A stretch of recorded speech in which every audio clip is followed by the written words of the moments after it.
Hey guys, Brian here. Welcome back to Outside the Shop. So I'm working in the house here today because it's nice and warm, so why not show you what we got going on here. I'm working on upgrading my heat situation in the shop, and my existing circulation pump appears to currently be locked up. It did not come on this season. When I plugged it up, it just hums. So I'm gonna tear into that and see what's going on, but it's not got the flow capacity for the heat unit that I'm gonna be putting on. So I figured I'd go ahead and upgrade. So I managed to pick up this pump, which is a Bell & Gossett, which in old days was a really high quality brand. And I'm going to say that maybe they're slipping on how that goes these days.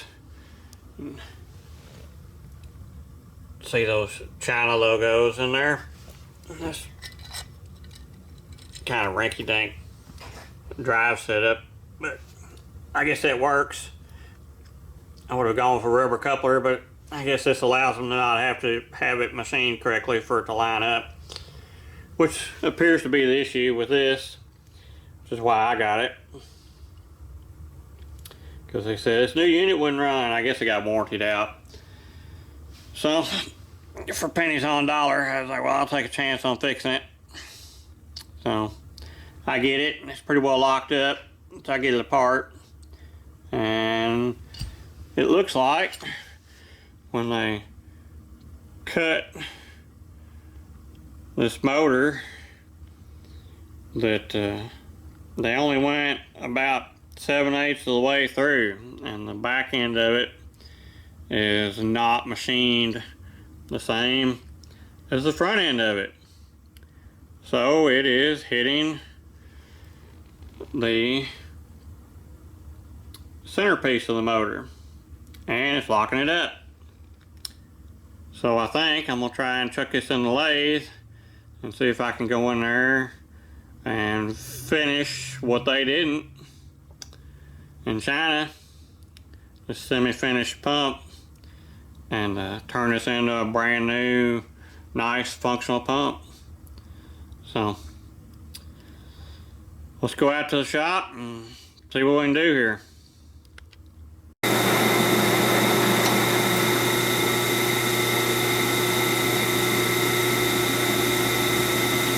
Alright, so got this on here and indicated in. Laterally I show only 2 thousandths out in the end on this case. I get like 3 run out on this end cover and like 10 vertically, but I believe that's just a dip where this thing's a rolled piece of metal and then it's welded. There's a line in it that makes it bounce. Otherwise it looks like it's within at least less than 5. But this is a machine, it's just rolled, so it's not perfect to begin with. So we'll get this thing spinning and try and ease a little bit out of it and see what we get here. But I'm not super stoked about how this looks. It looks like there's a lot of movement inside. So I've checked this about a dozen times to the housing, and the housing is really good, but the guts are not so good. So we're going to have to assume that's probably why this thing's locking up, which probably doesn't bode well for the future life of this, but hey, that's what we got, so that's what we're going to use. But since I can't get in here and true this up,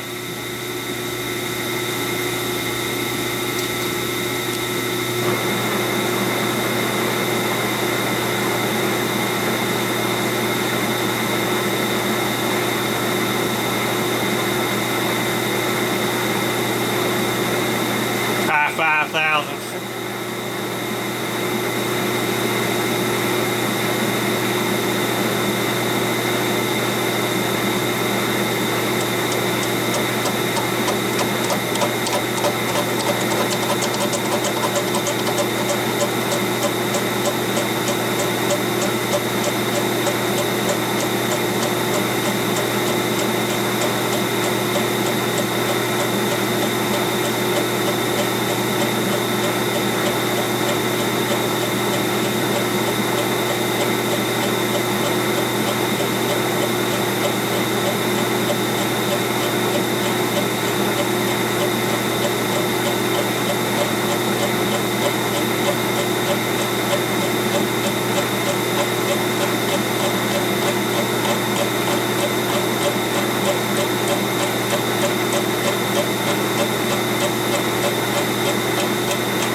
105 was certainly affecting it there, and now I don't hear it touching anymore.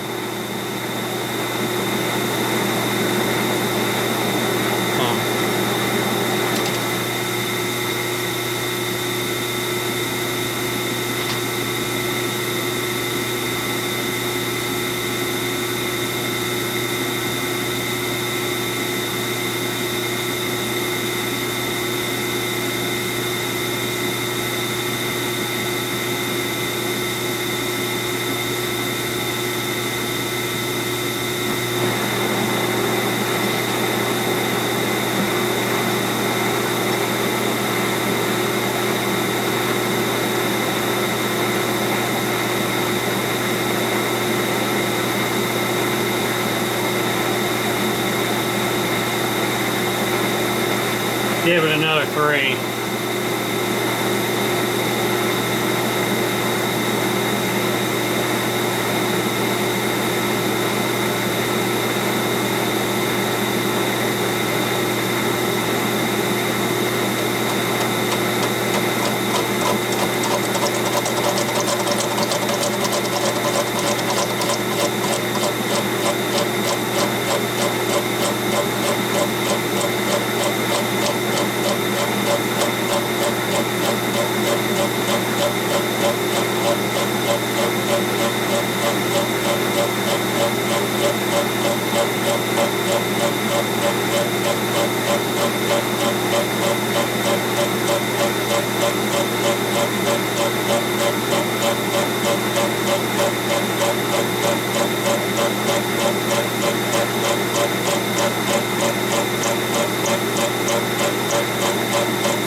I guess my board must not have been off too bad because it sounds pretty good as far as going all the way around.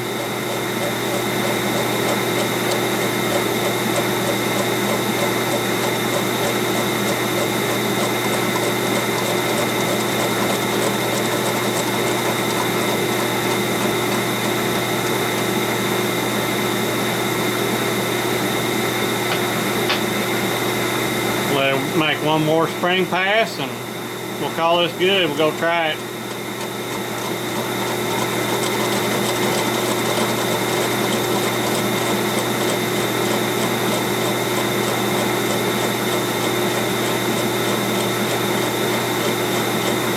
I don't know how much rotor clearance this thing should have, but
well, I've gone down in there and got all the lamination straightened back out.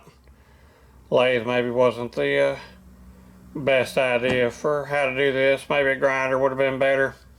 They don't have these laminations epoxied in there or any way to really super positively hold them.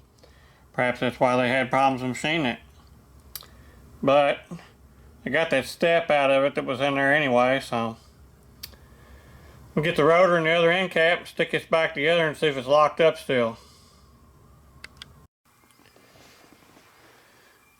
Well, I'm not gonna lie, so after I went through and straightened all the laminations that were pushed out of line from machining on it with the lathe, probably should have used something a little sharper than carbide. Maybe it wouldn't have moved, but there's really nothing holding them in there, so they probably would have moved anyway. I don't know why they didn't epoxy it from the factory.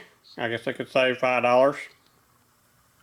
But got all that straightened out and got it slid back together, and when I would get right to the very end, where I would be drawing the screws down, it would lock the shaft up.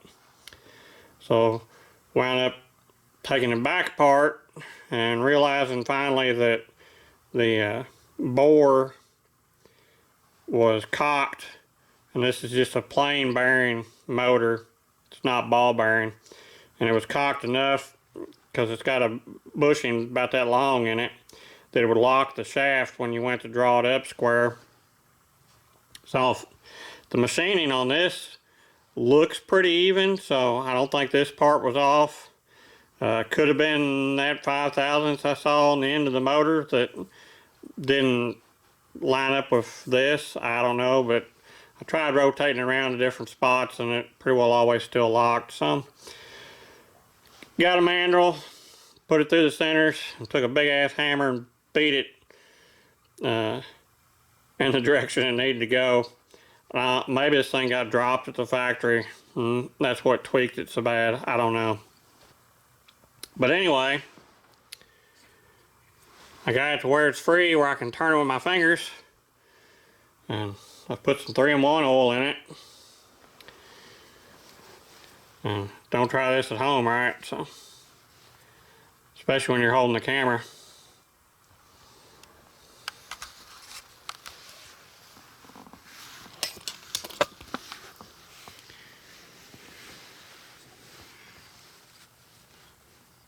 If you see me jerk, I got electrocuted.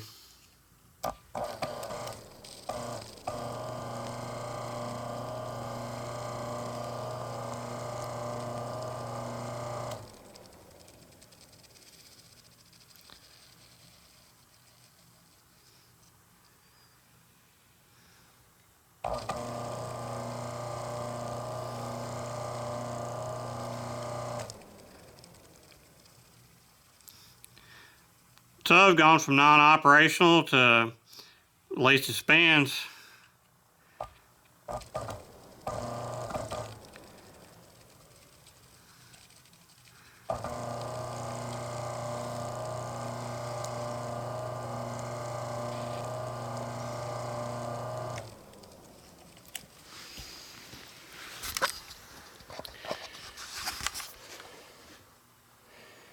So I'll put the rest of this back together and